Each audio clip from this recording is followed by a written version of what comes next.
Hey, what's going on? It's Bill Burr. It's time for the Monday Morning Podcast for Monday, August 10th, 2020. What's going on? How are you?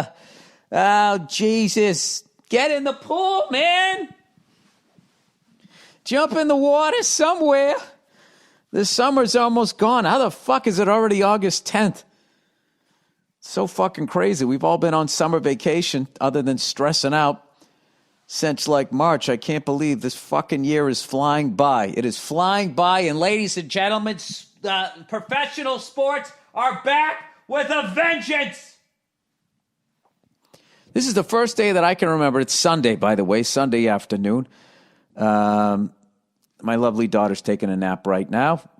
My wonderful son. I sound like I'm on the Wheel of Fortune because you always have to describe your family members or your wife with adjectives. They like that, where you got to be like, who's here with you? I got my smoking hot wife, Gabriella. I got my drinking buddy, Sammy, out there. I got man-titted Freddie. You know, you got to do that. So I'm gonna go Wheel of Fortune here.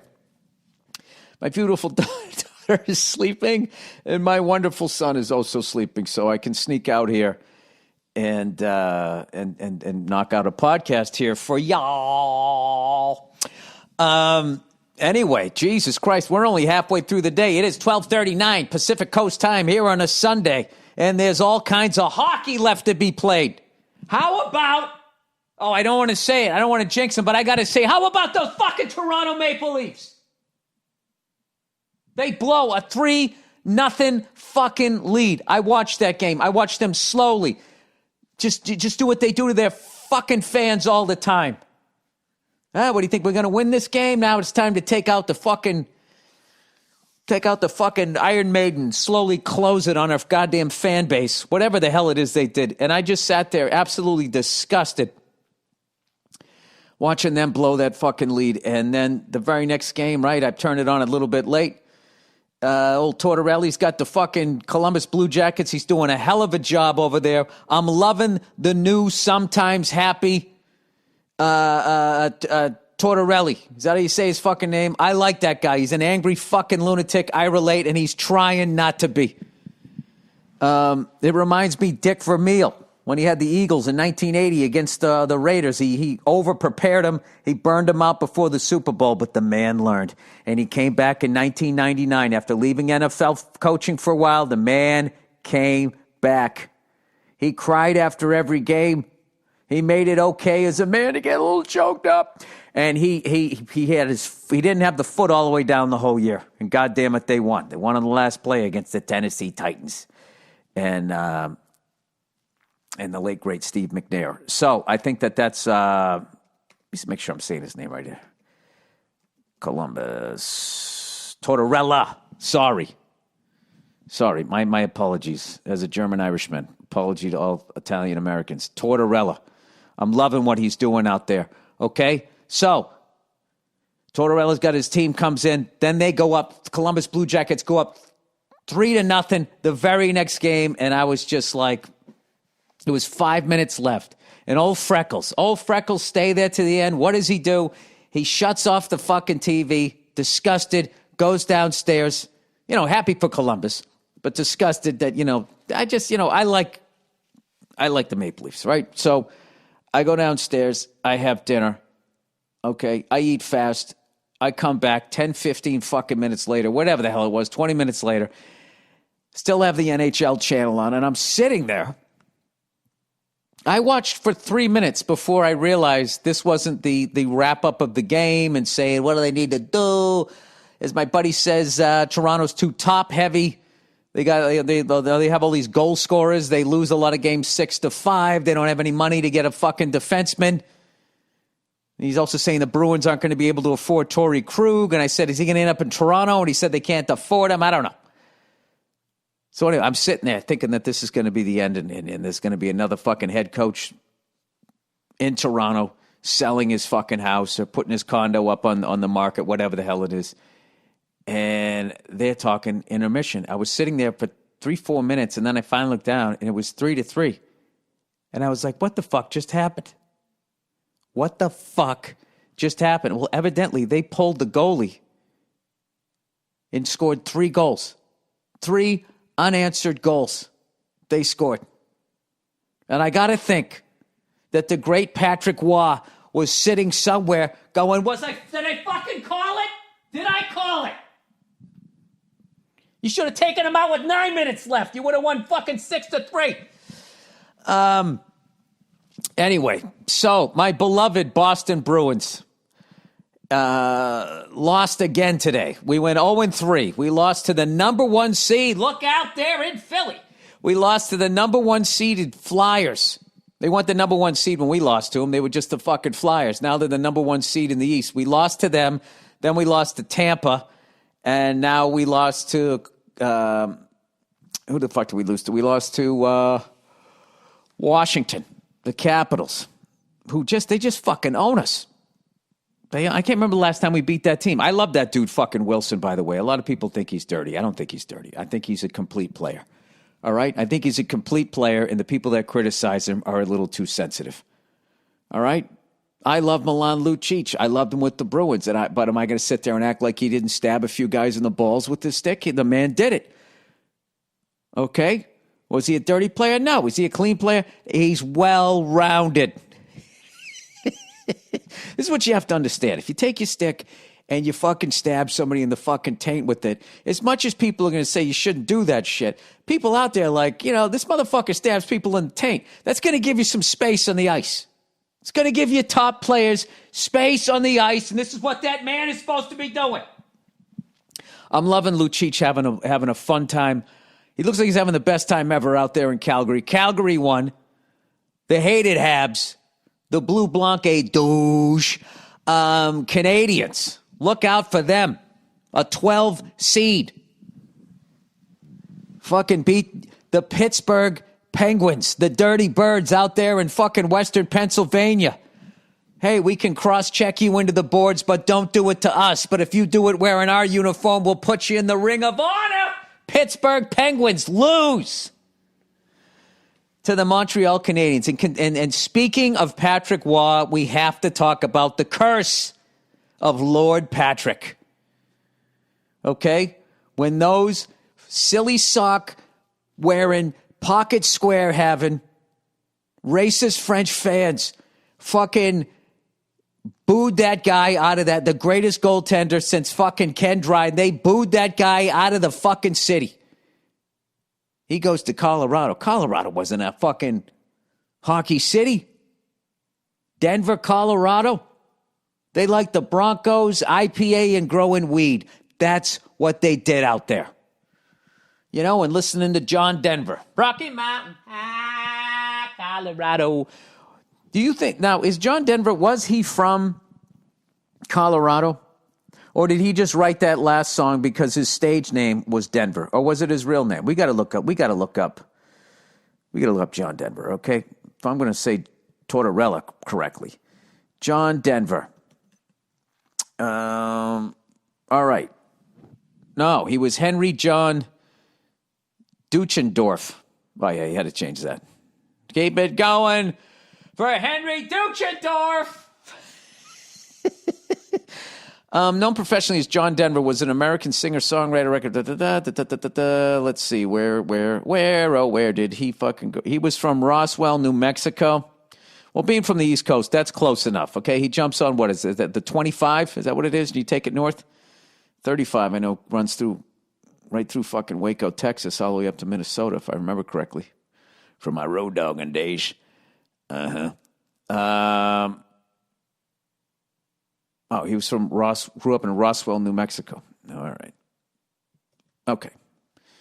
Changed it to Denver and then wrote Rocky Mountain High, Colorado. I mean, that's right there is called building your brand.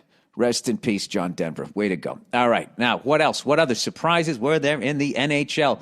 The Chicago Blackhawks, winners of 3 Stanley Cup championships over the last decade. Everyone thought they got a little too old. What the fuck happened? And what happens? They came out and they beat one of my favorite teams in the West, the loaded Edmonton Oilers. I was really looking forward to watching them throughout the playoffs. They were sort of my team in the West. I still love the Blackhawks. I love Chicago. I gotta be honest with you. I'm really a fucking, an equal opportunity fan here. I'm enjoying fucking Phil Kessel down in fucking Arizona. I'd like to see them do something. I don't give a fuck. All right? This is my only thing. I don't even hate the Flyers. I mean, I don't know. Philly fans, I'm kind of on the fence with. I respect their passion, but I feel like they've become a parody of themselves with the bad behavior, which reminded me of like Bobby Knight, the great Bobby Knight, towards the end of his career. I felt like he was throwing chairs because people were like, I came here to see you throw a chair. And I feel like Philly fans, they're like, all right, nobody's done anything in a while. All right, I'll stick my fingers down my throat and puke on a kid. I kept it going. ESPN's talking about us again. I got the Santa Claus story going again. I just don't know if I buy it anymore. I'm not saying that they're not lunatics, they're not animals, that they won't do that shit. I'm kind of questioning the motivation now. I feel like their fan behavior was where like hair metal ended up in the early 90s. Where it's like, well, what do we do now? I've mimed in this video. I've mimed licking a pussy. I've licked my guitar. I've pelvic pumped. I'm wearing more makeup than fucking 9 drag queens. Where do I go from here? I really feel like Philly fans have painted themselves into a corner where they're gonna have to start attacking each other. Having said that, it is exciting to see the Flyers be the number 1 seed and actually think, what if the Flyers won the Cup? How fucking crazy that city would go. That would be awesome to see. That's it. The only team I really root against is just the Canadians, just because like I'm supposed to. But even them, they've been like such a non-factor for so goddamn long with the curse of Patrick Waugh. 27 years strong. They got to get that monkey off their back, so we should see what happens. And the reason why I like to root for Toronto is because I know Canadian fans hate the Maple Leafs. Still, I don't know why, but they used to be like the Celtics and Lakers going back and forth with winning championships, Stanley Cups. And as mentioned before, the Toronto Maple Leafs have not won since Joe Namath was playing for the Jets. They've won since 1967. So the amazing thing is that they are still the closest team to the Montreal Canadiens as far as like Stanley Cup victories. Let's look that up. Come on, you could do it. Most Stanley Cup victories. Victories. All right, the Canadiens have 24. They count those ones where they beat the fucking, I don't know, the Montreal Maroons, but why not? Why the fuck not, right? The Celtics count all of theirs, so I can't bitch too much about that. God bless them. God bless them in their 24 fucking Stanley Cups. Yes, the Maple Leafs stopped at lucky 13. So, if they were to win one, they would be they'd still be number 2, 14. They'd only be 10 behind, which, back in a 6-team league, I don't even think was still in striking distance. It's, no one's ever going to catch them. Not in my lifetime. There's no fucking way. I mean, if Montreal keeps doing what they do, and then you gotta have Toronto is somehow going to win fucking 11 cups, and I'm 52 years old. I in a 30-team league. I think I'm going to have to accept that. I'm going to accept the fact that I'm going to be on my deathbed, and the Montreal Canadiens will still have the most. But you never know. You never know. I always have to think positive. All right, who's number 3? Oh, you know who it is. It's the Detroit Red Wings with 11. And then surprisingly, at number 4, there's a 2-way tie with the Boston Bruins and the Chicago Blackhawks. Edmonton's got 5. Pittsburgh has 5. The Islanders won 4 in a row early. They peaked. The quarterback of the team, banging the head cheerleader. Graduated, didn't go to college, got fat, kept wearing your fucking varsity jacket. You can't button it anymore. What is going on with the Islanders? New York Rangers have 4. New Jersey Devils have 3. There's not a lot of big names here. I mean, look at this shit. The Montreal Canadiens, the Maple Leafs, and the Red Wings have won 48. They've almost won half Has there been 100 Stanley Cups at this point? I don't fucking know. There's a bunch of people with 2 and all of that shit. Expand the statistic. Well, I guess having 6 Stanley Cups is a pretty big deal. It's kind of funny, though, when you look at this. 1, 2, 3, 4, 5. Wait a minute. 1, 2, 3, 4, 5. Fucking Rangers blow it. I was going to say the top 5 teams with the most Stanley Cups are all original 6 teams. And you have to respect the Red Wings, the Maple Leafs, and the Canadiens. But the Bruins and the Blackhawks with only 6. And then the Rangers. I mean, Jesus Christ. The Rangers with fucking 4. You only had to beat 5 other teams, and all they could get was fucking 4. Granted, the Canadiens and the Maple Leafs were taking most of them, but still. I do think it's incredible that... here's my question for you. At what point does it become a curse? Okay? Because the fucking New York Rangers, I remember my whole life growing up, they were chanting 1940 throughout the 80s. And that was only... 40-something years, and then they ended the curse in 94, so that was 54 years it took them to win a cup, and they were like, the curse is over, I can die now. The fucking Maple Leafs are not considered cursed for whatever reason, and they have a healthy 53 years. I mean, next year, they got to win it next year, or else their drought is longer than the fucking Rangers. See, this is the deal. As much of a cunt as a Montreal Canadian fan can be, they're too nice up there, at least to white people, and they don't chant the year.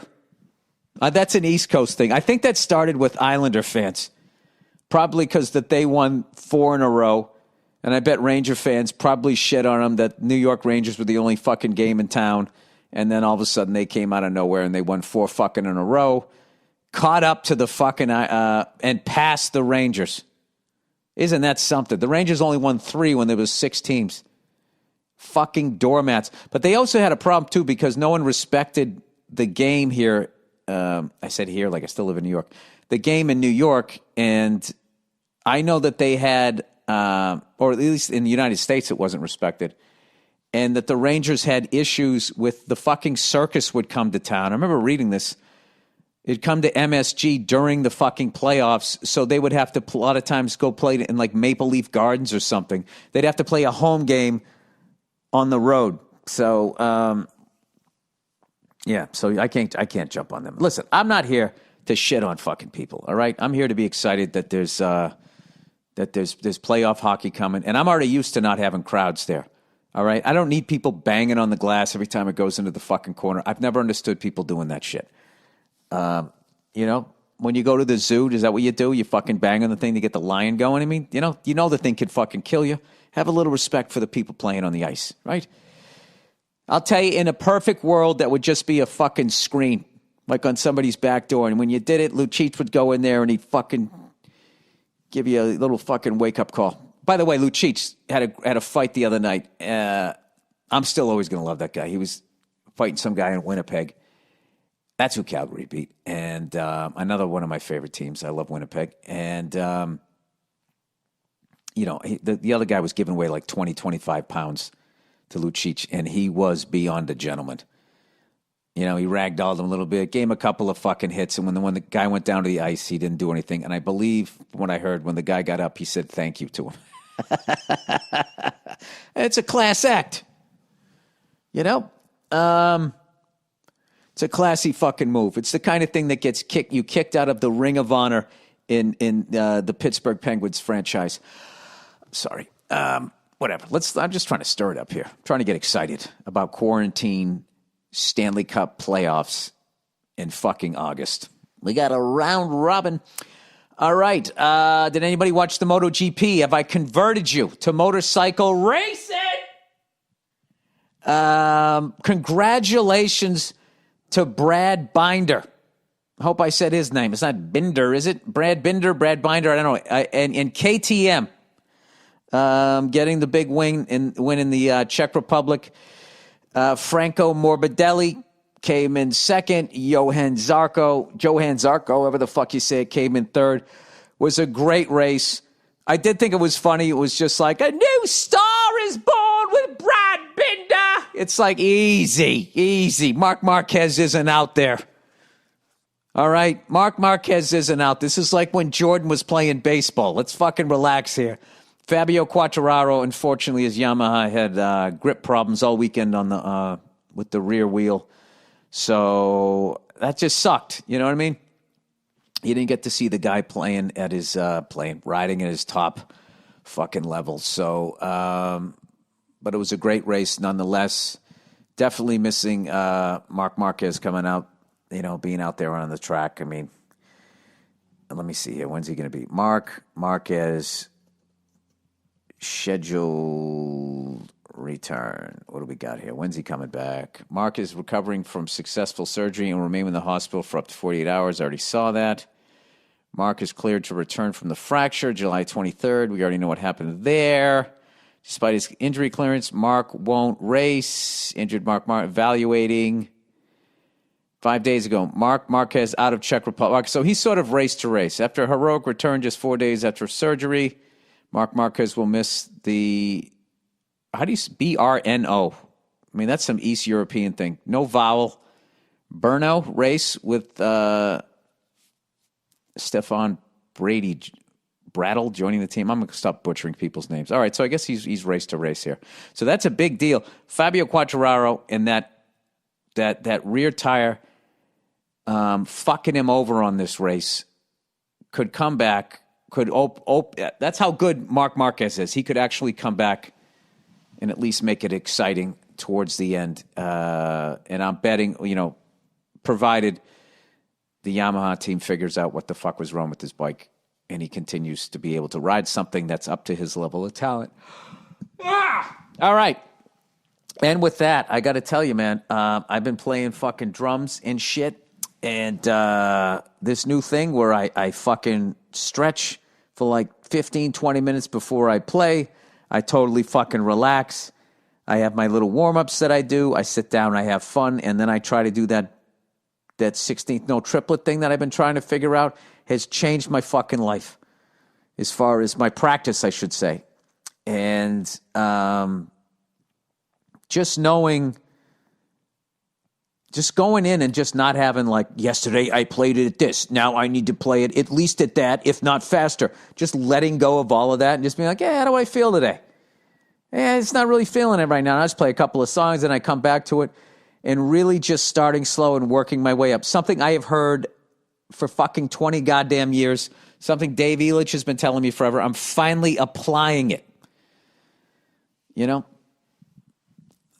And like, I don't know, like all of a sudden now, the other night, like 2 nights in a row, back to back, I'm cruising at 80 BPMs and I'm playing it at 85 pretty comfortably, and actually went up to 90 the song's at 95. I'm literally in striking distance, and at 90, I could play the lick 3 times in a row, like he does at the beginning of the song. And then just for the fuck of it, I go, let me try to play along the song just to see where I am with the rest of the song. It was still a little bit too fast for me, but it didn't feel like mind-blowingly fast. So today I'm going to play, and I'm going to start at 60 BPMs, get myself up to 80, and then for 80, just fucking play the song for like 5-10 minutes, whatever. 10 minutes is a long time, but like 5 minutes, and just have fun, and then bump it up to 82, 83, and then end at 85, and just get it to the point where 85 is as comfortable as 80 before I even think about 86, forget about 90. And I just think the way I'm scatterbrained, ADD, fucking moron. I literally went through the history of what my brain is like, how they used to describe it. When I was a kid, it was, you're a moron. And then it became, he's a little scatterbrained, and then it became ADD. They just keep whittling it down of, we know the deal. So I just have to understand that I am a scatterbrained lunatic. So I just try to acknowledge that. I try not to fight it. And I just try to just be aware that this is what I do and this gets in my way. So make an effort that when you are practicing to be as focused as long as you can. And when that fucking shit starts coming up. I want to do this. I want to do this. Just go play a couple of songs and then come back to what you were working on. Have like your scatterbrain shit while you're playing songs and fucking around. But when you're working on the thing, you know, be it for a minute or fucking 10 quality minutes, just make sure you're just hyper focused on doing your thing. So, I don't know. I'm beyond excited about that. And now I'm applying what I'm learning with this thing to everything else that I want to practice. But I have to also be trying not to now also be, oh, this is working good times, bad times. Let me try this with fucking that Vinnie Paul thing and the Alex Van Halen thing and 50,000 other fucking things. I don't want to do that either. So I got to make sure I just work on this thing. If I can get anything out of COVID, if I can learn this skill that will put absolutely no food on the fucking table. Anyway, let me see if I got the reads here for the week. So my prediction, okay, because Toronto and the Blue Jackets have not played yet. I have no, you know what? Ah, man. I'm all I'm going to say is I'm rooting for Toronto. But I will tell you, nobody can be dumb enough with what they've done to their fan base to ever put money on that fucking team.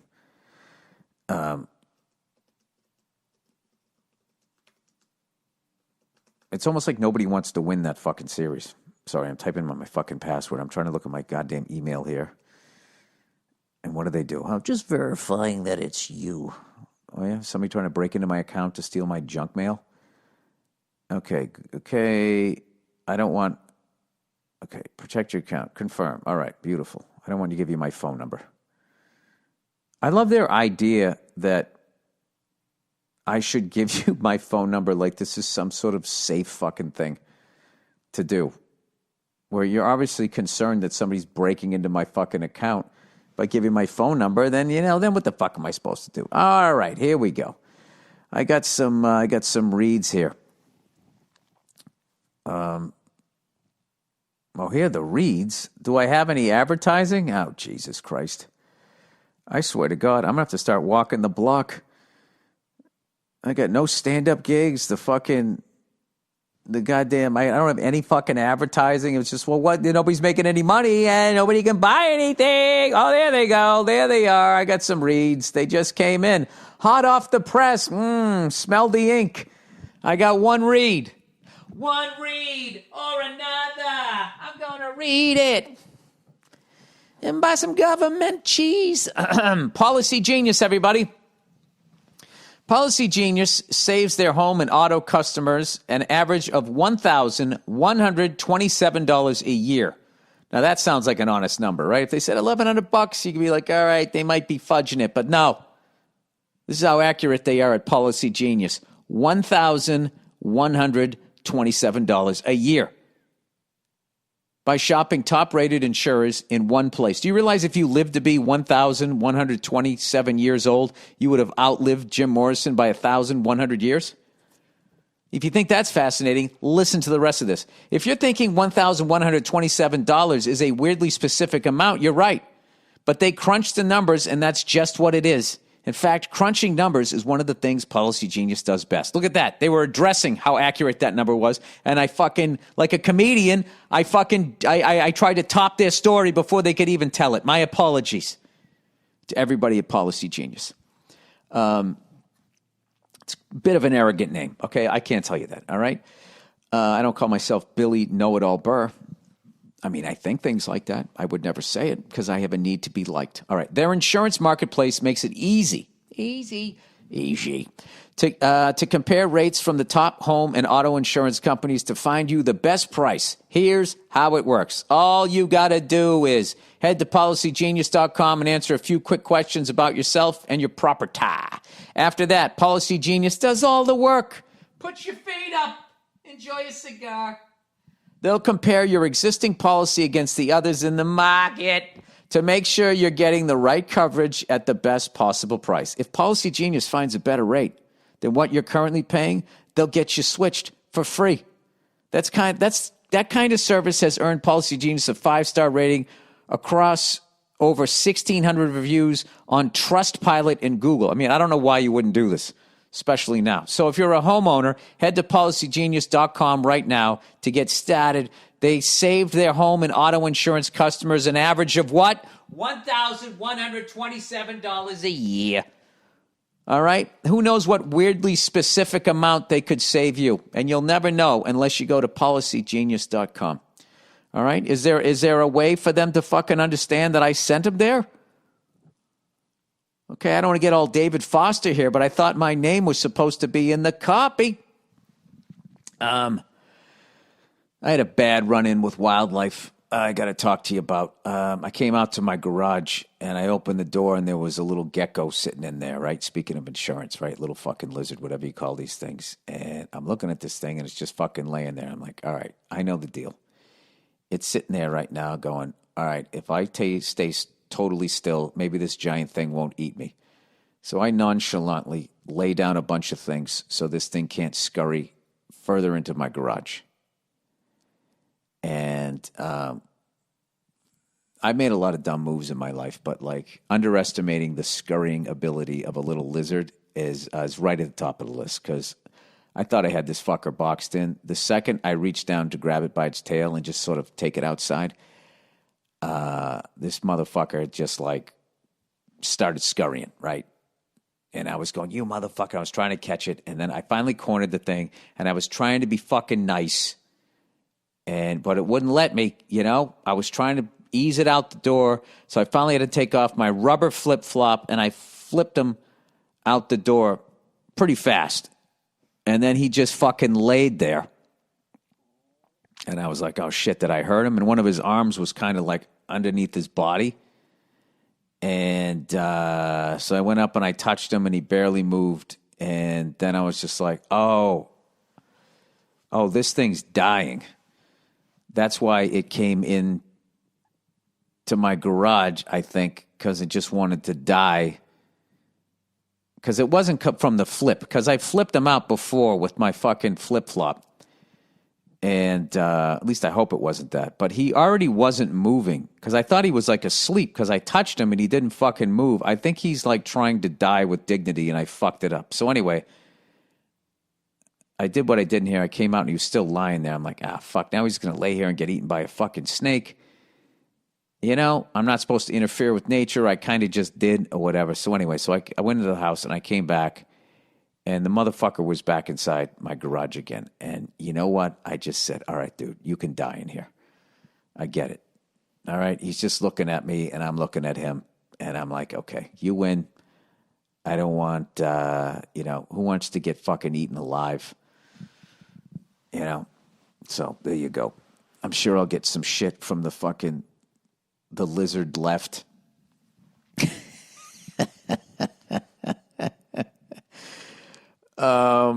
Anyway, plowing ahead here. Let's do some of the reads here. I really fucking, when it comes to animals, I mean, other than like a fucking mosquito, I can kill mosquitoes. But I got fucking issues. And for half a second, I wouldn't be able to kill a chicken because I heard that they could count to 10. But then all these chicken farmers are like, they kill each other, man. That whole pecking order, they will peck a chicken to death. I mean, let me ask you a question. Would you rather have a fucking, because all I'm going to do is just come over and chop its fucking head off quickly. Would you rather be pecked to death or just have yourself stuck in a guillotine and have the fucking knife come slamming down on you? You know? I would choose the guillotine. I'm not saying I wouldn't be laying there like, what are you doing? Don't do it. I would definitely be begging for my life. But I would rather do that than somebody just flicking me in the ear until I fucking died. Anyway, I watched a lot of shit on fucking animals. I was watching coyotes. I just can't stop watching this shit. You know? These life and death struggles that they fucking have out there. I was watching fucking coyotes. It's weird. I can watch it kill a cat, but I can't. I hate watching them kill dogs. I watched a leopard, though. A leopard somehow got a domestic dog and had the fucking thing up the tree, but didn't know how to finish it off. and then somehow the dog got free and fucking ran away. I'm like, wasn't that thing like biting into your neck? I mean, you fucking had a hell of a weekend there, buddy. But I don't understand people that leave their domesticated animals outside at night. I just don't understand. I mean, even during the day, I don't know where you guys live, but out here, we got these we have hawks and shit out here, and did I tell this story? I was on Crenshaw Boulevard one time before the fucking pandemic, bumper to bumper traffic. And all of a sudden, the people in front of me were like it was 2 lanes, right? And they were both like opening, like going over the double line. And the other one was going more towards the curb. There was obviously something laying in the road. And as I drove by, when I came up to what it was, there was a falcon just standing on top of a pigeon waiting for it to die. And the pigeon was flapping its fucking wings and shit. And I was like, but I had to keep going, LA traffic. I don't want somebody to shoot me, right? So I was just like, did I just see what I just saw? And then I just saw this fucking pigeon like fly right by I think the hawk got freaked out by the cars and shit and just sort of let the fucking thing go. I can't imagine that, man. Those fucking birds of prey. I mean, that's like Freddy Krueger times 2, right? Those talons coming at you. I watched all of those bird videos. I watched this giant skinny fucking bird try to steal an eagle's meal because the eagle was in a cage.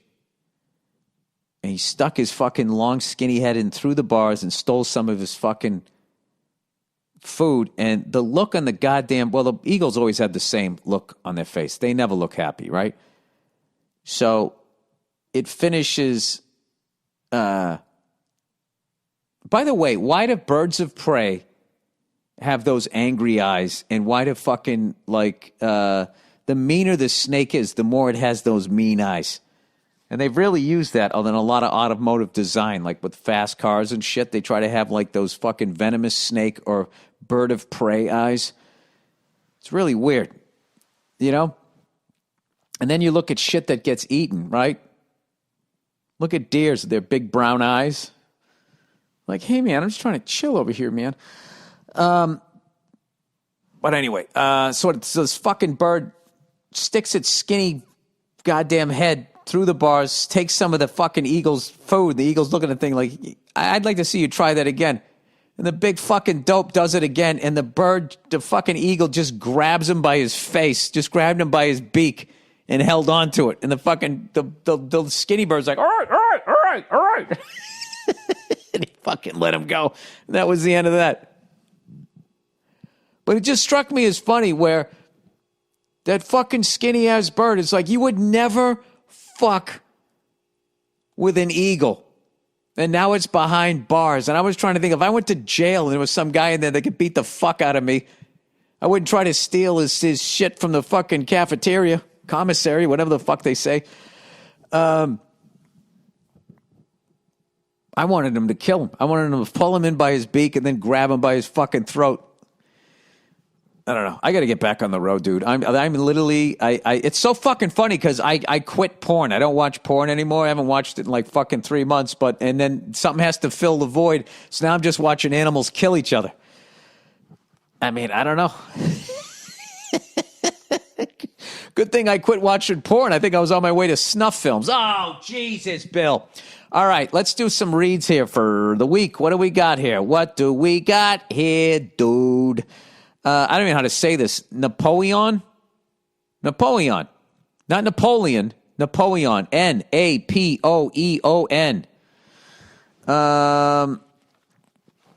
November. Alpha. Papa. Oscar. Echo. Oscar. November. Napoleon.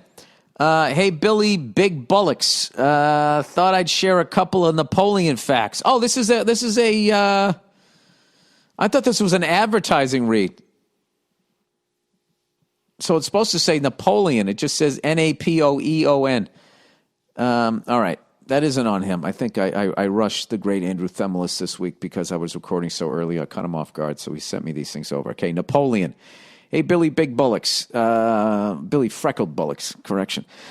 Thought I'd share a couple of Napoleon facts. A little smiley face. One, did you know that Napoleon was the average height for a European those days? No, I didn't. That's fucking great to know. So he wasn't really short, so it had nothing to do with any of that. So evidently everybody else got taller, then over the years thought that he was a shorter guy. 7 wars were declared on Napoleon. Not so much a warmonger. Yeah, but you got to think, if 7 people declare war on you, at some point it's like, what am I doing? Right? Anyway, a large chunk of current/existing European laws were created during Napoleon's administration. 4, it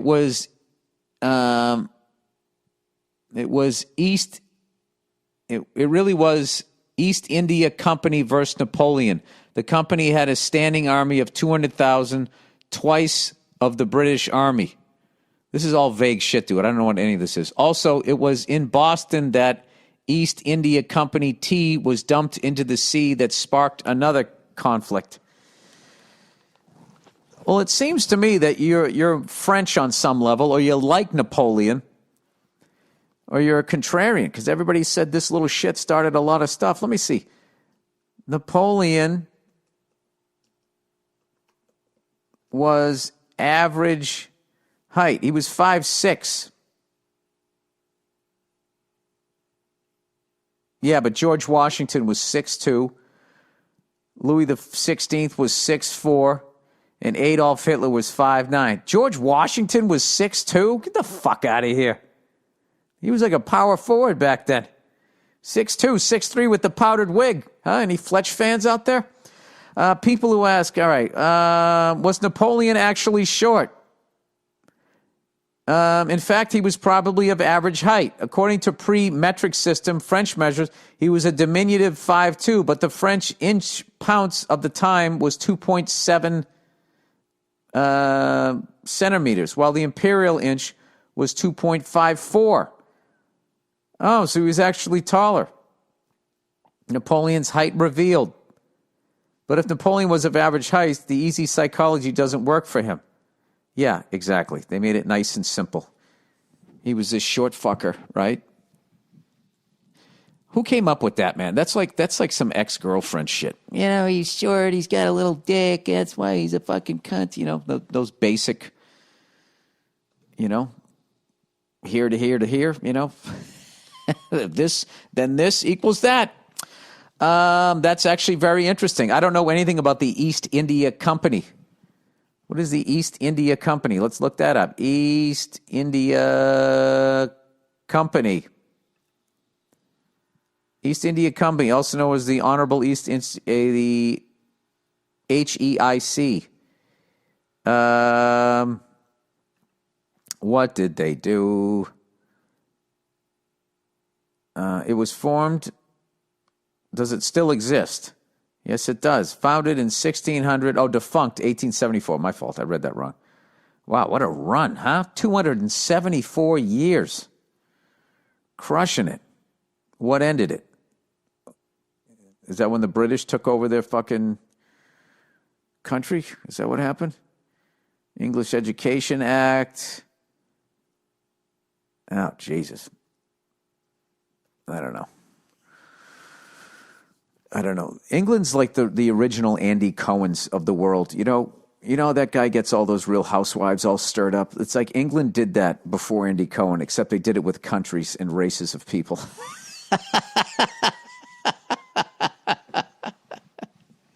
All Andy Cohen's doing is just getting a couple of fucking housewives. He gets their blood up a little bit. That's my favorite fucking thing to watch. Now, Karen, when... I can't say Karen anymore because that actually means something else. Susan, when Lacey called you a cunt in episode 2, you seem to really not like that. Like, you can call me a bitch, you can call me a whore, I don't care. I heard all those words growing up. But when you call me a cunt... And he just sits there going, go ahead, take up more time. Beautiful. Let's get it going. I mean, can you imagine? I mean... I think Andy Cohen could bring boxing back the way that guy knows how to fucking, stir shit up out there. I'm telling you. The man has skills. I'm a fan. All right. Plowing ahead. Well, I'll have to look that up. I love the fact. I'm going to just start saying that, even though I don't even know if it's a fact. He has a Napoleon complex. Actually, Napoleon, they've now found out, was average height, so you need a new reference. Just to fucking piss somebody off. I mean, that's probably 80% of my joy in the world. I can't say that because I got kids now, but you know what I mean. The me outside of my family, 80% of my joy comes from moments like that, just being a fucking douche. I don't know why. All right, canceling landlords. Dear Bill, my girlfriend recently got active in politics. Occasionally she says stuff that makes no sense because it's secondhand information from memes. Well, yeah, if that's what you're using for your fountain of information. But who am I to judge? I just Google shit and I read the first article like most people. Once I had to explain to her how Congress worked because she insisted bills don't go to Capitol Hill. Oh, boy. I even sang her the song. She admitted to being wrong. Well, that's a big thing for an adult to do. And we agreed that for argument's sake, we, parentheses she, won't quote shitty internet facts. Oh, man, this relationship, somebody's going to have to give here. Either you're going to have to give into her tinfoil fucking hat, reactionary fucking, like I said, Google it, read the first article, research done, or she's going to have to come your way. And it's going to be torture for both of you. All right, cut to this week. She's saying that we need to cancel landlords. I had to try and gather myself to explain to her that her father was a landlord. He has a business and owns the building, but rents out office space on the other side. She said, quote, that's different. Oh, boy. She started spouting off all these bullshit facts that I traced back to a Teen Vogue article. Oh, wow, dude, you are a cunt. So you write this shit down and then look it up and, God bless you, sir. You have both of your balls firmly within your grasp in this relationship that you're going to fucking take her you're going to take her down to the mat like this. All right. I'm 26 and she's 24. I just don't understand how you can rationalize that renting out residential or commercial space is like slavery. Also, aren't cities with stupidly high rent prices mostly blue? Well, let's go through them. Certainly everything out here in L.A. is a weird city, man.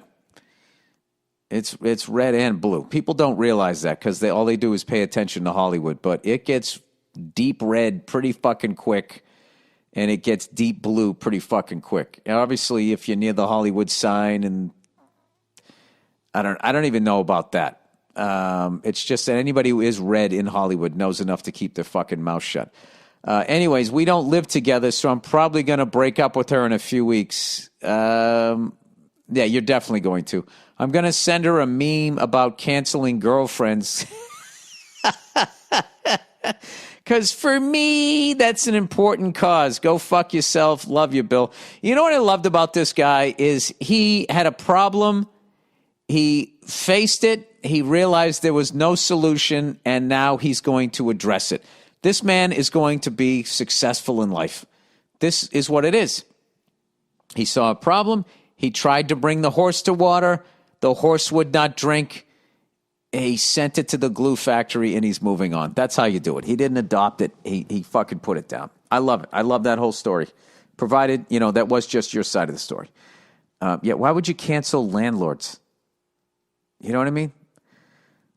You guys are reminding me of the people that wanted to legalize weed. Remember that? Legalize weed, man. It's a source for paper. You can make jackets and you can make solar panels out of it, man. Now it's legal. What are they doing? They're just trying to figure out ways to get you more fucked up. Here's a way to be high, but you can actually hold a baby with this strand. This strand right here, you're just going to stare at the wall for fucking 3 days. It's like, where's the paper? Huh? Where are my green hemp fucking Crocs? They're nowhere to be found. People just want to get fucked up and not get high and not have anybody give them any shit. which I don't have a problem with. I really don't have a fucking problem with that. So, you know what is amazing to me is people that take those fucking trips, the hallucinating ones, and that's the thing that just blows my fucking mind.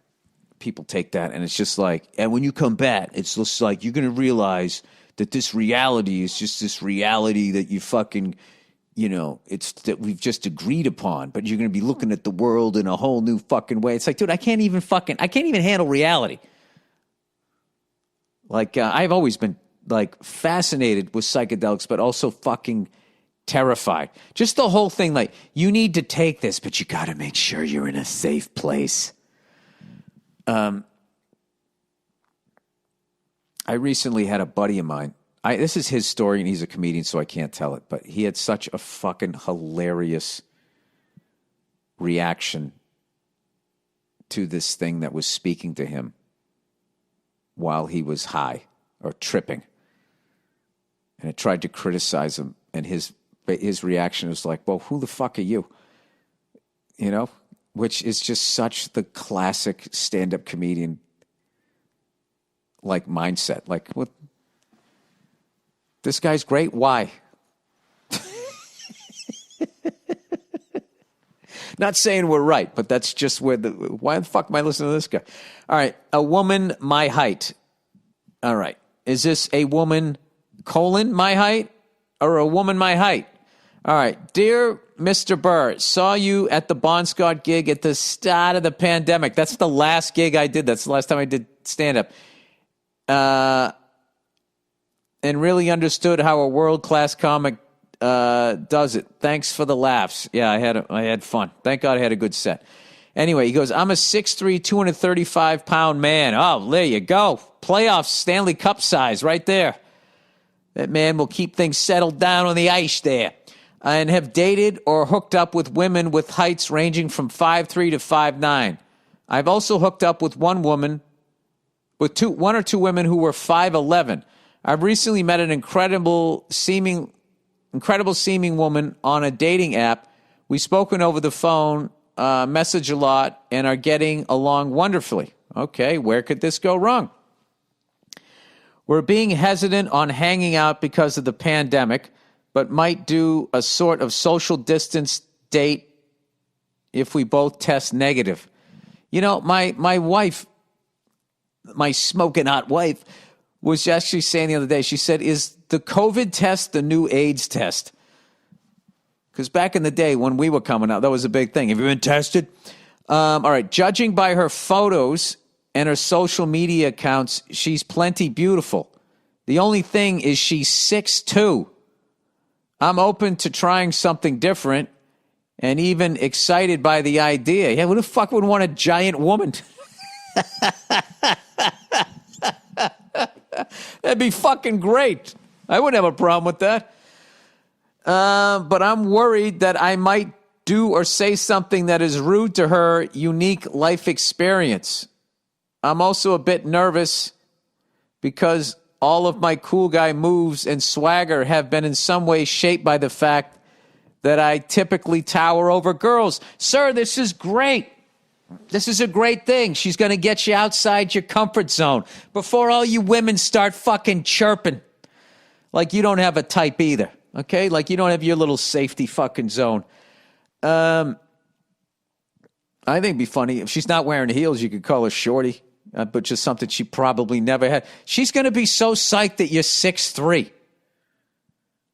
You know what I mean? That she finally is going to be, you know, I don't know. You guys are roughly the same. But can you imagine her back in the day dating like a guy 5'6" and she wants to be held and feel safe? You know what I mean? And he's hanging on to her like a fucking one of those creepy toddlers that breastfeeds too long.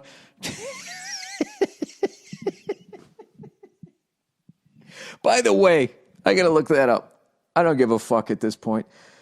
That's going to be my excuse when the feds come in. We'd like to talk to you about your search engine. Hey, do a podcast with no guests. What the fuck am I supposed to do here? At what age is it creepy to still breastfeed? Oh, man, they got to do this on Steve Harvey's show there, The Family Feud. The Mayo Clinic website states that children are weaned off on an average between ages 2 and 4. What the fuck? You listen, nobody remembers what happens to them when they're 3. You can't remember. You do not need to remember hanging on your mom's boob. You don't want to do that. And in some culture, extended breastfeeding continues for a couple of years past that. While the American Academy of Family Physicians recommends breastfeeding past infancy and gradually weaning off at no precise age. All right, here's a great article. Breastfeeding a 3.5-year-old isn't creepy. It's hilarious. I was on the couch feeding my newborn second child when her oldest sibling snuggled up close and asked, Mama, can I have some too? She's almost 4. I don't want to read this. Oh my God. Gross. I'm just reading the dialogue. She can't say milk. She can only say Mao. Can I have some Mao? And she goes, Mao is for babies. The kid said, please, just a teeny sip. She said, no. Hey, no means no, you little shit. Get away from her tits. She burst into tears. Dismayed, we were back here again after a long, arduous weaning process. She didn't self-wean as I expected, and in around a year, 15 months, 18 months, or 2, I thought, she didn't wean as I expected, around a year, 15 months, 18 months, or 2. I thought of my own mother's claim that I self-weaned at 8 months in our conversation surrounding my extended breastfeeding. Going to let her breastfeed till she goes to college, she chided. I said her frozen baggies of milk are in a care pack. I don't want to read this. I don't want to read this. You know what? I don't feel comfortable reading this. I apologize for looking that up and putting that shit in your fucking... Oh, my God. All right. Anyways, yeah, she's going to get you outside your comfort zone. All right. This is a strange new world for me, to be frank. I did some research on my particular situation to no avail. I did, however, read that sex and basically everyday interactions are better with the partner closer to one's height. Any thoughts, opinions, insights, or advice would be great. Yeah, you know what I say, buddy? Dive in. Dive in and have fun. She seems wonderful. You know, the fact that you guys, you know, meeting someone during a pandemic, you actually have to take the time to kind of get to know them a little bit, right? So you don't rush into anything. And you don't hang around for the convenience of someone to so you're not lonely or the sex or whatever. So I think this is a good thing. I think you should definitely do it. And, you know, that'd be fucking hilarious, though, if she... I don't want to get involved in it because you might fall in love with this girl, but there's certain positions that you'll then have to fucking figure out because she's, you know, not super short. You know, much shorter than you. You know what I mean? Maybe you'll have to stand on something if she's in a certain position wearing high heels. Fucking like 6'7". You know what's great, though, is no one's going to fuck with your kids. All right, best wishes to you and your growing family. Go fuck yourself. All right. Good luck, sir. All right, boyfriend hates my armpit hair. Well, yeah. All right. Hi, Bill. Would you like it if he started to have tits? I mean, that's just how it is in the West. You're not supposed to have having armpit hair was something that is just, it's not mainstream. You're going a little punk rock here. I remember when they did the German version of 99 Luftballons, and when she put her hands, and she put her fucking arms up, we all went, ah! All right. Hi, Bill. Love your podcast. My boyfriend and I listen to it together, and I'm sure he'll be thrilled if this makes it on despite the topic. He doesn't like that I don't shave my armpit hair constantly comments on it. To clear a couple things up, I'm not doing it because I identify as a hippie or I'm taking a counterculture stance. I just never liked shaving in general. Oh, so you're like a bum. At least if you were fucking attached to some ideology, I would get it. How come guys don't have to do it, but we have to? I get that. How would you like if you just sat around fucking all unshaven looking like fucking Bluto on Popeye? Listen, this is what I think, all right? I think if, like, you know, the person you're banging is turned off by something, you should make a fucking effort. All right, obviously, if they go, your tit's too small, you tell them to go fuck themselves, okay? You need a nose job, tell them to go fuck themselves. But, like, if I was doing something or, whatever the fuck I was doing, the person I was with saying, hey, that kind of turns me off, I'd be like, I got it. Shaving my armpit hair, whatever the fuck I got to do. Anyway, he says it's weird and he notices it often when I wear a sleeveless shirt and we're around people. Yeah, you're wearing a sleeveless shirt. You're being a douche. You know he doesn't like it, and then you're flaunting it. You're fucking you're like fucking making him look like a jerk. I don't see why it matters. Most guys have hair there. Why can't I? You passive-aggressive little so-and-so. There's your ideology right there. Just come out and say it. I have good hygiene. I don't smell.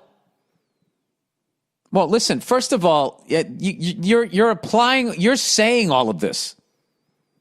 All right? Good hygiene and you don't smell, you don't make that decision. The people around you tell you that. How the fuck would you know if you don't smell? You're in the eye of the fucking hurricane. Anyways, and it doesn't affect anyone other than their supposedly emotional reactions. Doesn't affect anyone other than their supposedly emotional reactions to body hair. To me, it seems to bother him because it goes against what he saw growing up, since most women in the U.S. chose to shave. Listen, you are 100% doing the feminist thing here. Most guys have hair there. Why can't I? And you're just reacting this way because Western society has told you this. So don't say that you're doing this for feminist fucking reasons. I'm not saying you're a hardcore feminist. I'm not saying you're a douche. I'm not saying you're wrong. But you are doing this for a fucking reason. My question is why do most men find this to be weird or even repulsive? Thanks for reading. If you read it, that's it. Go fuck yourself. I would say the same reason why most women find man tits repulsive. It's like, why can't I have tits? You have tits. There's just certain things that are, this is what I'll try to do this as nicely as possible. The error in progressive thought is they have this thing is like, what is normal? There is no normal. It's like, yeah, there is a normal. And all of these super progressive people also have a normal. Or else you would walk around and you would never be uncomfortable. If I walk down my driveway and I see a fucking bear in my driveway, that's not normal. But I could argue it is normal. I'm outside. Bears live outside. I'm not used to seeing a bear in my fucking driveway. Now, if I get uncomfortable, does that mean I fucking hate bears? Sweetheart, you got a fucking goddamn den of bears under your fucking armpits, and you're freaking them out. Listen, it's all how you grew up, okay? If you grew up and women had hair under their arms, no, it wouldn't bug you. But we didn't, so it becomes weird. There's societies and there's like things where guys walk down the street holding their hands. We don't do that here. I could never do that with another one of my guy friends. I didn't know I didn't even know what would happen to our friendship. We could never talk to each other again. All right, but here's the deal. As much as you're probably judging me now, if it was reversed and it was another country of doing it, progressive people would be like, well, you have to respect their culture. So here's the thing. You can have hair under your fucking arms. You have every right to have hair under your arms, and he has every right to be fucking grossed out by it. And I think he's being a great fucking guy tolerating it. Yes, tolerating it. He's putting up with this thing. And that's what you do in a relationship. You tolerate, if you really like somebody, is you put up with their bullshit. And your bullshit is, you got Kevin McHale's fucking armpit hair. There is nothing wrong for a guy to be repulsed by armpit hair. Any more than if a woman is repulsed by something that a guy does. You can't help how you're fucking wired. And this whole fucking thing, they've been doing this thing where like, well, what is beauty? What is, it's like Madison Avenue has been the people telling us what beauty is. Shut the fuck up. You know what a good-looking person looks like, and you know what a fucking fucked up-looking person looks like. Okay? Because that whole fucking shit that feminists argue about beauty, notice they don't really argue it for men. They only argue it for women. Okay? They want to eat cookies and fucking be on billboards. That's what they want to do. They want to be just in the fucking express lane their whole life and fucking not have to do anything. And then meanwhile, we have to continue to do all of our shit. You know what I mean? I mean, did you ever see like I don't know, is there any sort of male movement out there to be like going like, what is with all of these fucking things on TV about, what's wrong with an older man not being able to get his dick hard anymore? I mean, everything on there is you got to have abs, your dick's got to be fucking saluting the flag, and you got to have a fucking lion's mane of hair. Every fucking thing on there has it. Who gives a shit? It is what it is. So here's the deal. Your boyfriend hates your armpit hair. I got to be honest with you. If my wife had a problem with something that I could correct physically without any sort of major surgery, I would do it for her. I wouldn't have a fucking problem with it. I mean, I don't think it's that big of a fucking deal. I don't even think you have to be a jerk about it. I don't think you even have to shave your fucking armpits. You don't have to be. But two things you need to do. You need to own up to the fact that you're doing it for a fucking reason. If you were honest with him then he could have an honest conversation with you, because you're trying to act like I'm just, I'm not being like a hippie or a counterculture person. You are, which is totally fine. I'll be honest with you. I will say this. It's not as gross to me as it used to be. It's a little more mainstream, I would say. But like, I'll tell you something that I never the completely shaved fucking beaver. It's just like I'm trying to be with a woman here. Fucking that has always fucking creeped me out. Just creeps me out. All right, fucking creeps me out. So I don't know. And did I ever say? I don't think I ever said anything. I passively aggressive. What do you think? I'd be like, yeah, it's pretty intense. So, like, yeah, I mean, I like being in the crowd. I don't need to be that far backstage. All right, underrated. Small town stories. Hey, Billy Crimson Crotch. I like that one. Roll Tide. Have you seen the new documentary movie Tread yet on Netflix? It's awesome. It's about an old school welder that lives in a small town in Colorado called Granby in the 1990s and early 2000s. He opened a welding shop in town and pretty much welded everything for everybody. Anyway, I'm definitely going to watch this because I'm fascinated with welding. He got caught up in some drama with the old boys club of small town politics, and his neighbor and town board turned against him, stating and started fucking with his shop and way of life. I don't know. You're going to ruin it here. I'm not going to read anything else. I'm going to read this shit. Tread, T-R-E-A-D, on Netflix. I believe I will be watching that tonight. I mean, how do you not watch a documentary on welding? How do you not? Well, easily. You get involved in all these playoffs. Well, guess what I have time for? I have time right now to watch the end of the St. Louis Blues game, and then I'm going to watch the fucking I'm going to watch the Toronto Maple Leafs. I have to root for them, but I also love the Columbus Blue Jackets. I really like both of those teams, but Toronto has been waiting forever, so I don't know. We shall see what happens. Anyway, that is the podcast, everybody. You and your armpit hair or your lack of armpit hair. Have a great fucking time. What a fucking... I hate passive-aggressive shit. Okay? What? I'm not doing it because of this. And then you say why you're doing it, and then you're wearing tank tops out in front of his friends. Okay? You know what you're doing. You're putting your statement out there, and then you're trying to get, well, what if I don't shave my armpits? Would you have a problem with that? You're just starting shit. You know what you're doing. All right? You're just not as good at it as you think you are. Having said that, I would not kick any woman out of bed that had armpit hair. I would not do that if they were fucking nice enough to want to fuck me. There, I said it. Okay, there you go. God bless everybody. Go fuck yourselves, and I'll check in on you on Thursday.